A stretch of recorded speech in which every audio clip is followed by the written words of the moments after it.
My friends, listen to me carefully today. The most dangerous prison in the world is not made of iron bars or concrete walls.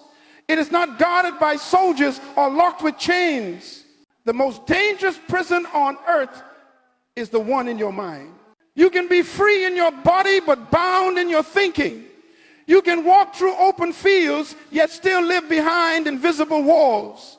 Some people have never seen a physical jail cell, but their thoughts are their warden. Their beliefs are their bars. Their habits are their handcuffs. The tragedy of life is not death. The tragedy of life is to live in prison by lies you never questioned. So many people die having never left a cell they built with their own thoughts. That's why today I'm not here to give you information. I'm here to give you liberation. Because freedom does not begin when your circumstances change. Freedom begins when your mind changes. You see, the mind is the battlefield of destiny. The enemy of your future is not the person who hates you. It's the thought that limits you. The greatest war you will ever fight is not in the streets, it's in your head. Because whatever controls your mind controls your life. There are people in this room right now who are free citizens but imprisoned thinkers. They get up every morning and report for duty to a mental prison. They clock into fear. They clock out of faith. They wake up and immediately put on their shackles, shackles of doubt, shackles of comparison, shackles of I'm not enough. You may not realize it, but most people are living as inmates of an invisible institution called limitation. They live within the boundaries of what someone else told them was possible. They live inside walls that culture, family, or failure constructed. And the worst part, they've learned to decorate their cells, make them comfortable so they never think of leaving. But hear me today, you cannot fulfill a divine destiny with a defeated mind. You cannot step into a promised future while chained to a painful past. You cannot walk in new purpose using old patterns of thought. Every destiny has an enemy, and that enemy is the mental limitation that tells you to stay where you are. Some of you are wondering why your life feels stuck. It's because your thoughts haven't moved. You're waiting for circumstances to open doors, but God is waiting for you to open your mind. When the mind changes, everything follows. When the mind is renewed, the life is renewed. When the mind expands, possibilities multiply. So today, I came to tell you, the prison is not real, only the belief is. You have accepted boundaries that do not exist. You have called fear, wisdom, and comfort, peace, and captivity normal. But I declare to you today that the door of that mental prison is unlocked. You can walk out anytime you choose. All it takes is a decision to think differently, a decision to challenge what you've always believed, a decision to say, no more renting opinions, I will own my thoughts. The mind is the greatest gift God ever gave to humanity. Your mind is so powerful, it can design your destiny or destroy it. It can imagine freedom or fabricate failure. It can create heaven or live in hell without moving an inch. And so I say to you, freedom is not a place, freedom is a mindset. Until your mind is free, your future will never be. Let me tell you a story. Years ago, I visited a wildlife center and saw a magnificent eagle in a cage. That bird was born to soar above mountains, but after months in confinement, something strange happened. When they finally opened the cage and gave it space to fly, the eagle refused. It hopped a few feet, flapped its wings once, and stopped because its mind remembered the walls that no longer existed. That eagle is a picture of millions of people today, gifted, brilliant, created to soar, yet living within the height of their old limitations. They could rise, but they don't believe they can. They could change, but they've accepted the cage. My question to you today is simple. Have you accepted your cage? Because if you have, it's time to break it. This message is for the thinkers who are tired of average, for the dreamers who sense there's more but don't know why they feel stuck. For the leaders who are ready to build a mind so strong, it scares mediocrity. By the end of this message, you will not just think differently, you will see differently. Because when your vision changes, your direction changes. When your direction changes, your destiny follows. So today we begin a journey from limitation to liberation, a journey from mental captivity to mental mastery. And it begins with one realization: the invisible prison exists only in your mind. Now let's walk together into understanding how it was built and how to break it. The mind, my friend, is the greatest battlefield ever created. It is not a place you can see with your eyes, yet every victory and every defeat in life begins there. The wars of nations are temporary, but the wars of the mind are eternal. Because until you win here, points to head, you will lose everywhere else. The Bible never said, be transformed by changing your clothes. It never said, be transformed by moving to a new city. It said, be transformed by the renewing of your mind. Why? Because your life can never go where your thoughts have not gone first. Every action you take is the offspring of a thought you accepted. Every decision is born from a belief. Every habit is the echo of a mental pattern. You don't behave your way into belief, you believe your way into behavior.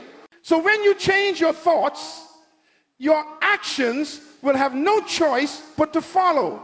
That's why the enemy of your purpose doesn't need to take your money, your friends, or your opportunities. He just needs your mind. Because if he can control your mind, he already owns your future. Your mind is the control tower of your destiny. It decides where the aircraft of your life will land. It decides whether you fly or whether you fall. But here's the tragedy. Most people have given away the pilot seat. They let other people think for them. They outsource their imagination. They subcontract their convictions. They allow social media to program their perspective. They are what I call mental tenants. They are renting thoughts instead of owning them. You see, when you rent a house, you don't change the foundation. You just live within someone else's structure. And that's what happens when you borrow beliefs. You live within the limits of someone else's mind. But hear me today. You were not created to be a mental tenant. You were designed to be a mental architect. You were designed to construct thought patterns that align with your purpose. Your creator gave you the blueprint, the principles of truth, the power of vision, the authority of belief, and said, build. So many people pray for miracles while ignoring the machinery of their own mind. They want God to change their situation, but God is waiting for them to change their thinking. Because the moment your thoughts shift, your reality must follow. Let me put it this way. The mind is not just a mirror, it's a manufacturer. It doesn't just reflect your world, it creates it. If you fill it with fear, it will manufacture excuses. If you fill it with faith, it will manufacture opportunities. If you fill it with anger, it will produce resentment. If you fill it with wisdom, it will produce direction. Whatever seed you plant in the soil of your mind will eventually show up in the harvest of your life. That's why your external world is a photocopy of your internal world. The world you live in is simply the world that lived in you first. So if your circumstances are chaotic, it means your thinking is confused. If your relationships are broken, it means your perception of people is distorted. If your life feels stagnant, it means your imagination has stopped expanding. You cannot escape a battlefield you do not recognize. And the greatest deception of all is to fight external enemies while being defeated internally. We spend years learning how to make a living, but almost no time learning how to manage our minds. Listen to me. Education is not transformation. You can have degrees and still live in defeat. You can quote scriptures and still be enslaved by fear. You can pray loudly but still think small. Transformation begins when revelation rewires your thoughts. When truth begins to replace tradition. When conviction replaces confusion. When purpose replaces passivity. That's why every great leader, every visionary, every revolutionary, from Moses to Mandela, from Jesus to innovators of today, won their first battle in the mind. Before they built nations, they built thoughts. Before they changed the world, they changed their internal world. You will never conquer your external environment until you conquer your internal environment. Because destiny doesn't begin with what you do, it begins with what you decide. So before we talk about breaking cages, before we talk about freedom or transformation, you must first understand this law. Your life is always moving in the direction of your most dominant thought. If you think you are defeated, life will agree with you. If you think you are chosen, heaven will confirm it. If you think you are trapped, your decisions will behave like walls. But if you think like a free person, every step you take will create space where there was none. Freedom does not begin with force, it begins with focus. That's why the Bible says, as a man thinketh in his heart, so is he. You don't live according to your potential, you live according to your perception of it. So the battle for your destiny is not fought with weapons, it's fought with wisdom. The war is not over territory, it's over thought territory. Who owns your mind today? Is it your past, your pain, your parents, your peers, or is it the principles of truth that come from God himself? Because whoever holds your mind holds your map. If you let fear hold your mind, fear will chart your course. If you let faith hold your mind, faith will chart your future. So hear me again. Whatever controls your mind controls your movement. And if you want to move into greatness, you must repossess your mind. From this moment forward, I want you to stop renting space to negativity. Stop leasing your imagination to fear. Stop giving free access to doubt. You are the landlord of your own thoughts. Start evicting the tenants that don't pay rent in purpose. When you do that, your life will begin to change, not by accident, but by alignment. Because the mind is the key that unlocks every destiny, the engine that powers every dream, and the soil that sustains every seed of purpose. So now that you understand the battlefield, it's time to identify the weapons that hold you captive, those invisible cages that keep you from becoming who you were created to be. Hear me, my friend. One of the most subtle prisons on earth is the cage you were born into. You did not build it, you simply grew up inside it. It is called inherited thinking. The beliefs you never questioned, the limitations you never tested, the ideas you accepted before you ever examined them. You see, from the day you entered this world, you were surrounded by voices. Some of them meant well. Parents, teachers, neighbors, culture, religion, they all whispered into your mind what they thought was true. And without realizing it, you begin to live by borrowed convictions. They told you people like us don't succeed. They told you stay in your lane.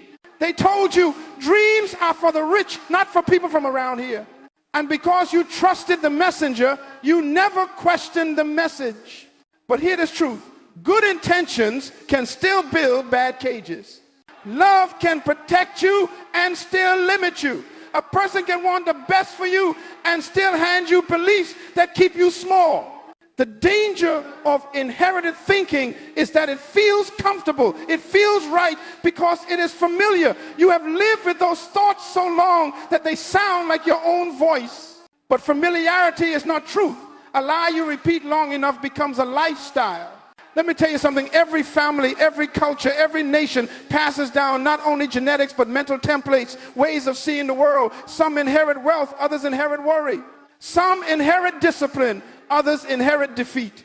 You may not control what you receive, but you do control what you retain. There's a young woman I once met, brilliant, artistic, gifted beyond measure. Her paintings moved people to tears. But she refused to call herself an artist because her family had convinced her that art wasn't a real career. So she buried her gift beneath someone else's fear. One day I asked her a question that I will now ask you. Who told you that, and what qualified them to decide your future? That question broke her cage open. Within a few years, her paintings hung in galleries around the world. Her talent didn't suddenly improve, her belief did. She stopped inheriting limitations and started owning possibility. Beloved, the first step to freedom is recognition. You cannot escape a cage you refuse to see. What beliefs are you carrying that were never yours to begin with? Who defined your ceiling? Who measured your worth? Ask yourself, what did I learn growing up that keeps me small today? And then ask again, is it true or is it tradition? Tradition is not evil, but when tradition replaces truth, it becomes a trap. Principle is eternal. Culture is temporary. If you live by principle, you will lead culture. If you live by culture, you will be limited by it. Inherited thinking hands you patterns of poverty, fear, or timidity. It teaches you to fit in when you were designed to stand out. But hear me, you are not a continuation of your family's limitations. You are the interruption of them. You are the one sent to end the cycle. Every time you challenge an old belief, you are writing a new chapter for those who come after you. That's why the battle for your mind is not just about you, it's about your bloodline. If you stay in the cage, your children will learn its walls. But if you break out, they will inherit your freedom instead of your fear. So today, I want you to make a decision. No more living by default. No more accepting inherited limitations as truth. From this day forward, question everything that contradicts your purpose. Because the only belief worthy of you is the belief that agrees with your destiny. Write this principle down in your heart. If the source is limited, the belief will be too. When you understand that, you will stop letting people who have never flown tell you how high you can soar. The first cage is broken when you stop inheriting beliefs and start investigating truth. And now that you have seen how thinking can be inherited, let us move to a deeper prison, the one built not by others' words, but by your own wounds. Now listen to me carefully. The second cage is more dangerous than the first, because the first was given to you, but this one you built yourself. It is called trauma thinking, the beliefs you learned from pain that were never meant to stay with you. Pain is a teacher, but it was never meant to be your master. Pain has a purpose, but it was never designed to become your philosophy. Every human being experiences pain, but not every human being allows pain to rewrite their truth. The problem is that most people do not process pain. They personalize it. They take the event and turn it into identity. They say, I failed, so I am a failure. I was betrayed, so I can't trust again. I was abandoned, so I must not be worth keeping. And when those sentences become beliefs, the bars of the second cage begin to rise. Let me teach you something about your mind. The mind is a recorder. It captures everything. But if you don't rewrite the story, it will play the same scene over and over until it becomes your reality. You can't have a new life while replaying old pain. Your past will always knock on the door of your present until you stop answering. There's a difference between remembering pain and reliving it. When you remember pain, you learn. When you relive pain, you remain. And some of you have been remaining where you should have been learning. I once met a man who went bankrupt early in his career. He had big dreams, powerful ideas, but one financial failure branded his soul. He made a vow in his heart that day, I will never take risks again. So for 10 years, he lived in fear of expansion. He avoided opportunities. He refused growth. He rejected partnerships. He wasn't protecting his future. He was protecting his pain. His breakthrough didn't come from money or mentorship. It came from revelation. He realized that his past failure was not a sentence. It was a seminar. The lesson wasn't never risk again. The lesson was risk wisely next time. When he changed the meaning of his pain, the power of that pain disappeared. Let me say that again for someone listening. Your pain does not define you. The meaning you give it does. If you interpret pain as punishment, it will make you bitter. If you interpret pain as instruction, it will make you better. Pain will visit you, but you must decide if it becomes a teacher or a tenant. If you let it live too long, it starts paying rent in your thoughts, and soon it owns the house. I know many people who stopped living the day they got hurt. Their bodies kept moving, but their hearts froze in time. Their pain became their personality. You talk to them, and you're not hearing their voice anymore. You're hearing their wounds speak. But God never designed you to be a spokesperson for your scars. He designed you to be a steward of your healing. The scar is supposed to be a testimony, not a trademark. It should remind you of what you came through, not what you came to. The danger of trauma thinking is that it teaches you lessons you were never meant to learn. It teaches you that vulnerability equals weakness, that hope equals disappointment, that effort equals exhaustion. Those are not truths. They are survival codes written by fear. And if you don't rewrite them, you will keep surviving when you were born to thrive. Let me give you a principle. Pain misinterpreted becomes prophecy. What does that mean? It means if you don't change the message of your pain will start predicting your future. You begin to see every new opportunity through the eyes of old wounds. You meet new people, but treat them like the ones who hurt you. You face new seasons, but act like you're still in the last storm. So how do you break this cage? You must confront your pain and change its purpose. Don't ask, why did this happen to me? Ask, what did this come to teach me? Don't ask, what did I lose? Ask, what did I learn? When you assign purpose to pain, you disarm its power. When you let God reinterpret your wounds, your scars become wisdom. Your past ceases to be a prison and becomes a platform. The mind healed by truth can look back at trauma and say, thank you, you made me stronger, not smaller. When you reach that point, you know the cage has cracked. So today I challenge you, revisit every painful season and rewrite the lesson. Don't carry conclusions that pain forced on you. Don't let yesterday's suffering steal tomorrow's strategy. Pain was never meant to be a home. It was meant to be a hallway. Walk through it. Don't stay in it. Because freedom isn't forgetting what happened. It's refusing to give it control over what happens next. And now, my friend, we move to the next cage, one far more deceptive. It doesn't come wearing the face of pain. It comes wearing the mask of wisdom. Now hear me today. This next cage is subtle, it is quiet, and it is respectable. It doesn't shout, it whispers. It doesn't look like an enemy, it looks like advice. It is the voice that says, be careful. It is the counsel that says, don't dream too big. It is the friend that says, be realistic. And because it sounds reasonable, we never recognize it as what it truly is, fear disguised as wisdom. Some of you are not bound by failure, you are bound by false wisdom. You call it maturity, but it's really managed fear. You've learned how to sound wise while secretly staying small. Let me tell you something important. Not every safe choice is a smart one, and not every risk is foolish. The difference between wisdom and fear is motive. Wisdom plans for the future, fear avoids it. The Spirit of God gives wisdom to build, not excuses to hide. But many have taken the language of prudence and turned it into the theology of paralysis. You tell yourself you're waiting on the right time, when the truth is you're afraid of the unknown.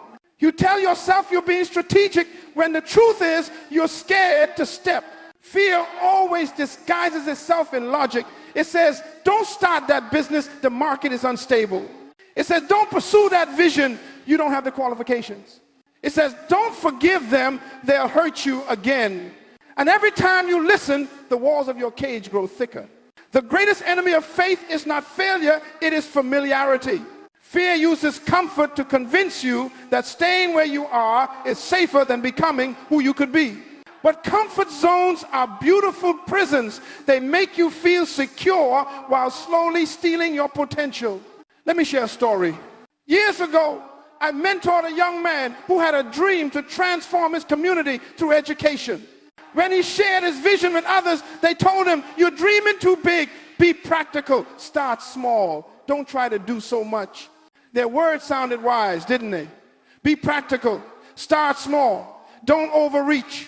But I discerned something. They weren't teaching him prudence. They were teaching him fear management.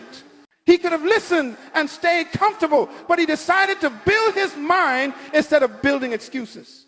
He went forward anyway, and today that young man oversees schools that have educated thousands of students who were once forgotten. If he had accepted their wisdom, he would have missed his calling. Sometimes what people call realistic is just their version of impossible. Write this down. Fear will always speak the language of reason, but its accent is limitation. Fear says it's not the right time. Faith says, if not now, when? Fear says, what if it doesn't work? Faith says, what if it does? Fear says, protect yourself. Faith says, invest yourself. The world calls this recklessness, but heaven calls it obedience. You see, wisdom and fear may look alike, but they have different destinations. Wisdom builds confidence. Fear builds caution. Wisdom multiplies. Fear maintains. Wisdom leads to freedom. Fear leads to familiarity. The truth is, wisdom never kills risk, it redeems it. Wisdom does not say don't go, it says go with understanding. Wisdom does not say don't build, it says count the cost, then build. But fear says don't try at all. Fear will dress itself in spiritual language. It will say, I'm waiting for God. But my friend, sometimes God is waiting for you. Faith without movement is fantasy. You cannot steer a parked car, and God cannot direct a life that refuses to move. When you listen to fear disguised as wisdom, you start negotiating with your purpose. You start trimming your dreams to fit people's comfort zones. You begin to lower your expectations to protect your feelings.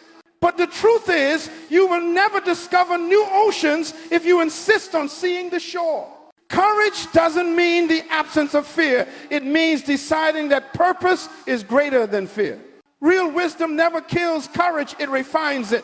There's a statement I often tell leaders: faith makes you see the invisible, believe the impossible, and attempt the incredible. But fear does the opposite. It makes you avoid the invisible, doubt the possible, and settle for the ordinary. So today, I challenge you to examine your wisdom. Is it grounded in faith or guarded by fear? Is it leading you forward or holding you hostage? Because anything that keeps you from your divine assignment, no matter how smart it sounds, is still bondage. Fear may keep you safe, but faith will make you significant. Fear may protect your comfort, but faith will produce your calling. Fear says, play not to lose. Faith says, live to win. If you will silence the voice of false wisdom, you will hear a louder voice inside you, the voice of vision, the whisper of destiny, the sound of divine potential waiting to speak. Because the cage of fear cannot hold a mind filled with faith. When you begin to act on what you believe instead of what you fear, the door of that cage swings open and destiny rushes in. Now, once fear loses its disguise, you must confront a far more deceptive enemy, the cage that wears the crown of success. Now, hear me carefully. This final cage is the most deceptive of them all because it doesn't look like bondage, it looks like blessing. It doesn't feel like a prison, it feels like promotion. It is called the success trap. You see, failure is easy to recognize. It hurts, it humbles, it reminds you that something is wrong. But success can seduce you into believing the journey is over. Success whispers, you've made it. Success says, protect what you've built. Success says, don't risk what's working. And before you realize it, your success has become your ceiling. Many people never fall because of failure. They fall because of success. Failure pushes you to grow, but success tempts you to stay. And when you stop growing, your mind starts dying. Write this principle down in your heart. Yesterday's achievements can become tomorrow's imprisonment. When you start to protect your past victories more than you pursue your next assignment, you have already entered the cage. Success is supposed to be a doorway, not a destination. Let me tell you something about purpose. It never retires. Purpose is not a season, it is a lifetime. You don't arrive at purpose, you grow into it. Every level of success should lead you to a greater level of responsibility. But what happens to most people? They become caretakers of yesterday's blessings. They start maintaining what once required their faith. They stop exploring new mountains because they're busy polishing old trophies. They start defending their reputation instead of developing their revelation. My friend, don't let your last victory become your new prison. The day you stop learning, you start losing. The day you stop imagining, you start diminishing. The day you stop stretching, you start shrinking. Let me illustrate this with a story. There was a woman, successful attorney, respected, accomplished. She had wealth, influence, recognition. But inside, she was restless. She told me, Dr. Munroe, I feel like there's more, but I don't know what. As we talked, she confessed. She loved writing stories for children, but never pursued it. She said, I can't. I'm a lawyer. This is what I'm known for. Her success had become her identity, and her identity had become her limitation. I looked at her and said, my dear, Who told you that you can only be one thing? Success in law doesn't disqualify you from creativity. It qualifies you to do it with excellence. When she broke that cage of self-definition, she rediscovered her joy. Today, her children's books inspire thousands. She didn't abandon her success. She expanded it. That is what I want you to understand. Success should expand you, not enclose you. The reason some people never move into their next assignment is because they are afraid to lose the applause of the last one. But let me tell you something. Applause is addictive, and addiction to approval will keep you average. Never let the comfort of being celebrated keep you from being challenged. You see, the true test of greatness is not how high you climb, it's how willing you are to climb again after success. Anyone can rise once. Only the great rise repeatedly. When success becomes your idol, growth becomes your enemy. Success is a good servant, but a terrible master. It should inspire you to build further, not instruct you to stop. That's why some organizations die, not because they lack talent, but because they fell in love with yesterday's methods. That's why some leaders become irrelevant, not because they lost power, but because they stopped renewing their minds. Let me give you a principle. The mind that got you here cannot take you there. If you want to move into your next level, you must upgrade your mentality. You can't face new giants with old strategies. You can't enter new territory with old tools. You can't live tomorrow's calling with yesterday's confidence. You see, success has a way of making you cautious, but faith requires courage. If you are not willing to risk your comfort, you will never experience your capacity. Remember the story of Abraham. God said, leave your country and go to a land I will show you. That's success trap training right there. You cannot discover new blessings while clinging to familiar ones. My friend, there's a danger in comfort. Comfort is the silent killer of purpose. Comfort convinces you that preservation is more important than progression. Comfort makes you believe that peace means the absence of challenge when true peace comes from alignment with purpose. I want you to think for a moment, what is the thing you become too good at? What have you mastered so completely that you no longer need faith to do it? Because the absence of faith is the sign that you've stopped growing. You are not called to repeat what you've already proven. You are called to evolve into what you've not yet imagined. Do not become a prisoner of your own success. Don't let the world define you by your last victory. Every season of life has a new assignment waiting, but it requires a new mindset to reach it. The question is not, what did you achieve? The question is, what are you becoming? Because God is never finished with the mind that keeps expanding. So today, make this declaration with me. My success will serve my future, not sabotage it. I will celebrate progress, but I will not camp there. Every blessing will become a bridge to the next one. When you think like that, success becomes fuel, not furniture. And once this final cage is broken, you step into the highest level of mental freedom where your mind no longer depends on external validation, but on internal conviction. So now, let us go there. Let us move from breaking cages to building conviction, because a free mind must now learn to stand firm. Now that we have exposed the cages that confine the human mind, let me show you how to walk out of them. Because truth without transformation is information wasted. You were not born to merely know freedom, you were born to live it. Listen carefully. Freedom is not the absence of walls. Freedom is the presence of understanding. There are people who have escaped their cages physically, but are still bound mentally because they never renewed their perception. True liberation is not geographical, it is psychological. You cannot change your life by changing location. You must change your mindset. You can move to a new city and still live in an old mentality. You can sit in a new office with the same old limitations, because if your mind doesn't change, your environment will always repeat itself. So how do we break free? There is a process, simple but not easy. I call it the 4 steps to mental liberation. Write them down and write them deeply, for they will become your roadmap from limitation to liberty. Step 1, recognize awareness creates exit doors. The first key to freedom is recognition. You cannot defeat what you will not define. You cannot escape a cage you pretend doesn't exist. The greatest deception of bondage is normalcy. When people begin to call dysfunction the way it is, that's why awareness is deliverance in disguise. You must ask yourself, what thought patterns do I keep repeating? What beliefs do I defend even when they no longer serve me? What habits feel safe but keep me small?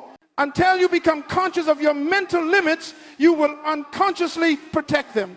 That's why Jesus often asks before healing, do you want to be made whole? Not because he didn't know, but because he wanted the person to recognize their condition. Recognition opens the door to revelation. Step 2, reframe, challenge the lie, and replace it with truth. After you recognize the cage, you must reframe it. Every limitation begins as a lie that sounds true.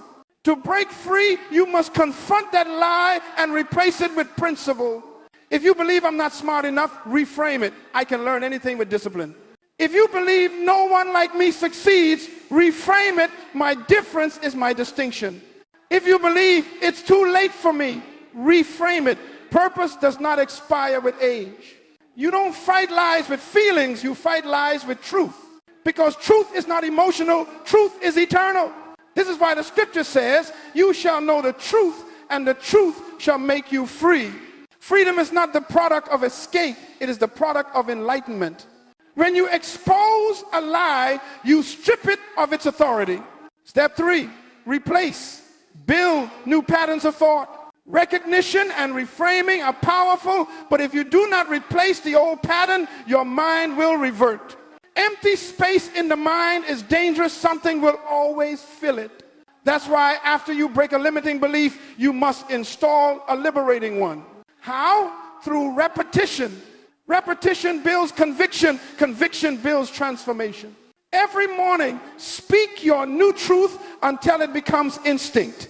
Say it until your mind believes it, until your emotions submit to it, until your actions reflect it.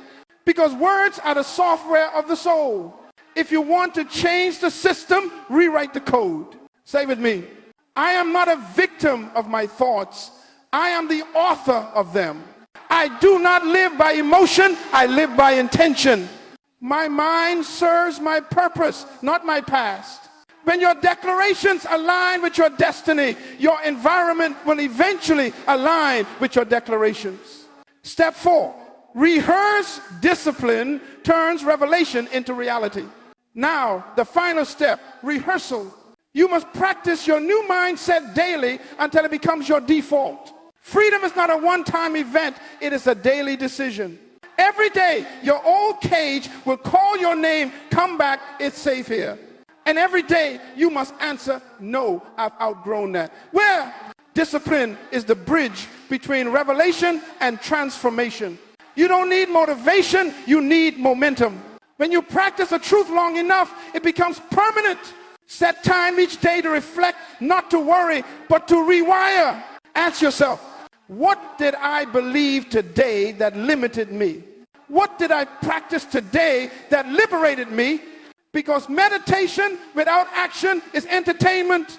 Information without application is deception. You are not free when you understand truth. You are free when you embody it. A closing illustration, the locked door.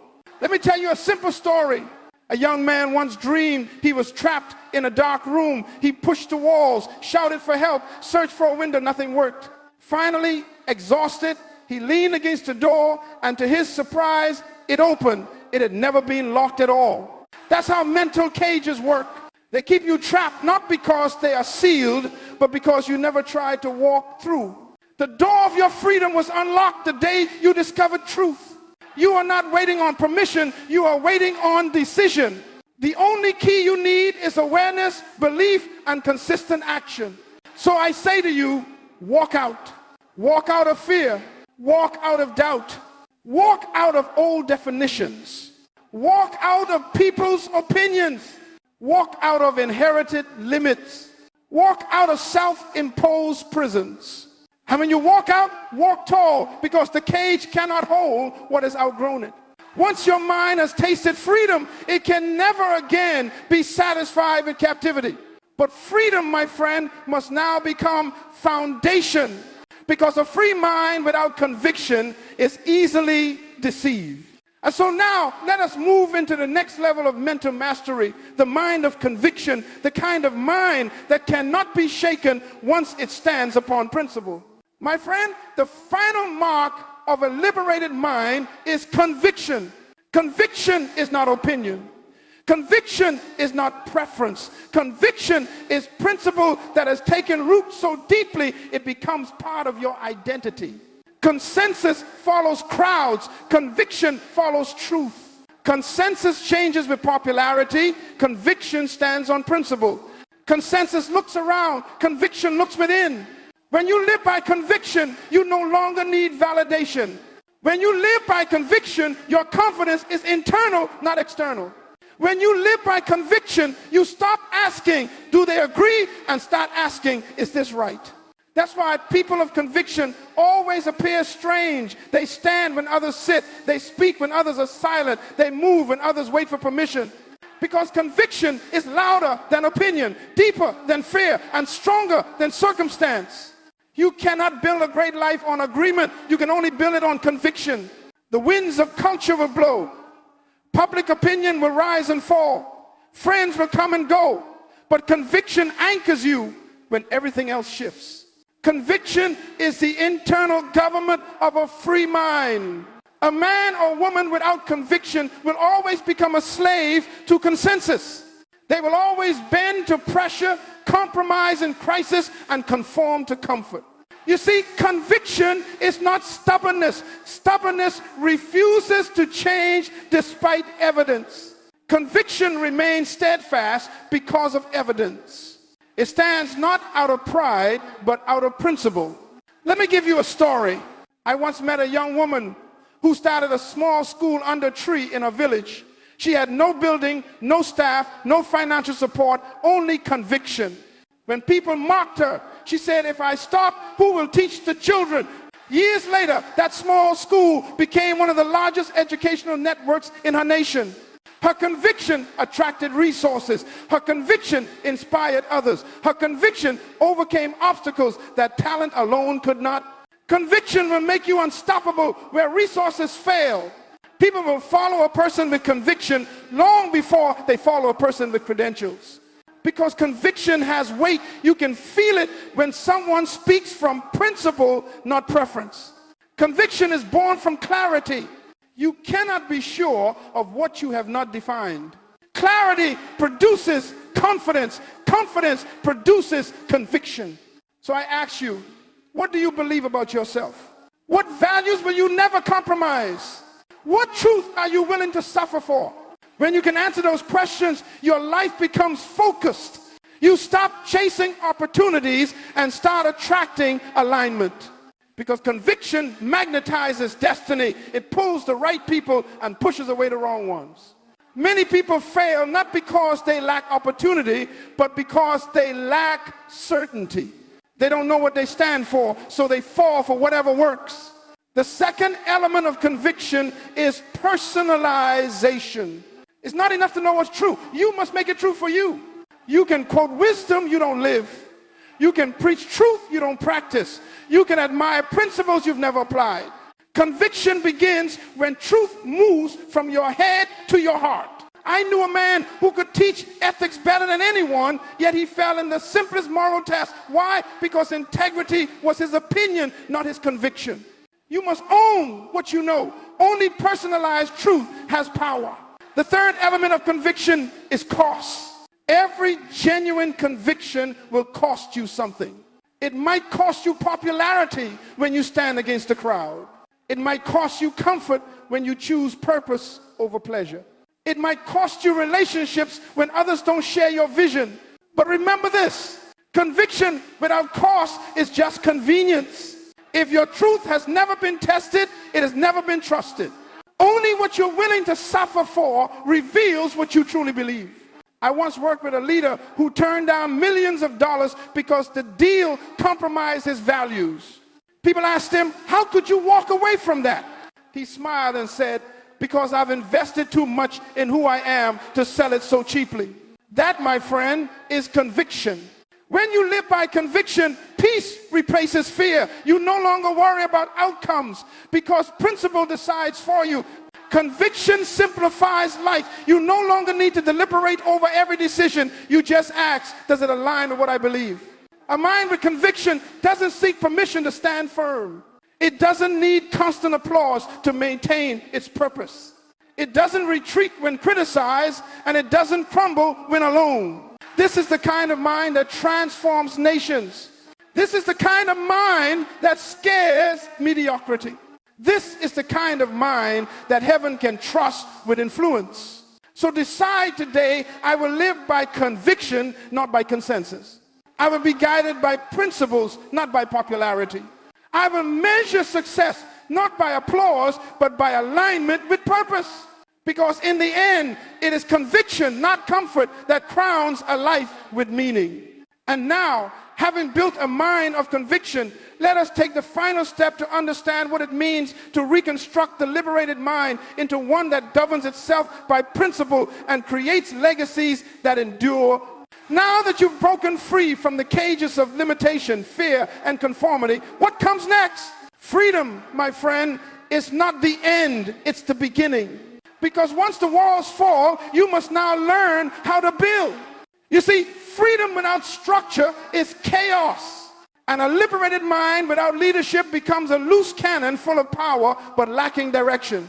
That is why I say to you today, the mind that is free must now become the mind that leads. 1, freedom requires framework. When God delivered Israel from Egypt, they left the cage of slavery, but they didn't yet have the culture of freedom. They were free bodies with slave minds. They left the chains behind, but carried the mentality with them. So God didn't just give them land, he gave them laws. Why? Because freedom must be governed by principle. A free mind must be trained to think in order, discipline, and stewardship. Write this principle down. Freedom without principle becomes self-destruction. That is why many people lose what they gain, because they never built a framework to sustain it. You can break out of a prison, but if you don't build purpose afterward, you'll eventually return to captivity. 2, build your mind on principles, not opinions. Leadership begins when principle replaces preference. Opinions change with time, but principles are timeless. Principles are the foundation stones of stability. They do not bend when the winds of emotion blow. When your thinking is built on principle, you become unshakable. When your values are built on principle, compromise becomes impossible. When your decisions are built on principle, consistency becomes natural. Opinions will keep you popular. Principles will keep you powerful. Choose the latter. Let the word principle define you. Live by it, die by it if necessary. Because leaders don't follow crowds, they follow convictions built on truth. 3, discipline, the architecture of a strong mind. Every great building stands because it was disciplined to its design. Likewise, every great mind stands because it is disciplined to its principles. Discipline is not punishment, it is alignment. It is a consistent behavior that protects your progress. You don't become strong by thinking occasionally. You become strong by thinking consistently. The most dangerous mind is not the one that knows the most. It's the one that stays focused the longest. Remember this. Freedom without discipline is permission to fail. So guard your thoughts daily. Schedule your growth. Feed your mind intentionally. If your mind is a factory, discipline is the production schedule. Without it, even brilliant ideas rust into waste. 4, reflection, turning knowledge into wisdom. A leader's mind is not just filled, it is filtered. Reflection is what separates noise from knowledge. We live in a world drowning in information but starving for wisdom. Wisdom is born when you pause long enough to connect what you've learned with what you live. Take time every day to be alone with your thoughts. Don't fear silence. Silence is the sanctuary of wisdom. In silence, your mind matures. Your motives purify and your direction clarifies. Dr. Munroe would often say, I don't think fast, I think deep. Depth doesn't come from speed, it comes from stillness. 5, responsibility, the mark of mental maturity. The true evidence of a reconstructed mind is responsibility. A free mind always asks, what can I do? An unhealed mind always asks, who can I blame? Responsibility is the acceptance that your life is the product of your decisions, not your conditions. It means you no longer hand your power to politicians, parents, or past experiences. Every time you say it's someone else's fault, you surrender authority. But every time you say, I will take responsibility, you reclaim dominion. Leadership begins with personal responsibility. Before you can lead others, you must manage yourself. If you cannot govern your own thoughts, how can you guide a nation? 6, vision, the compass of a reconstructed mind. A leader's mind is guided by vision. Vision gives direction to freedom. It tells your energy where to go. Without vision, freedom becomes wandering. With vision, freedom becomes progress. A vision is not a fantasy. It is a picture of your potential guided by principle. It is the mental blueprint of your divine assignment. And hear this, your future is hidden in your daily focus. Leaders don't chase everything. They pursue purpose. They say no more often than they say yes. They live by intentionality, not impulse. So write your vision, guard your vision, feed your vision, because what you continually see in your mind, you will eventually stand in with your life.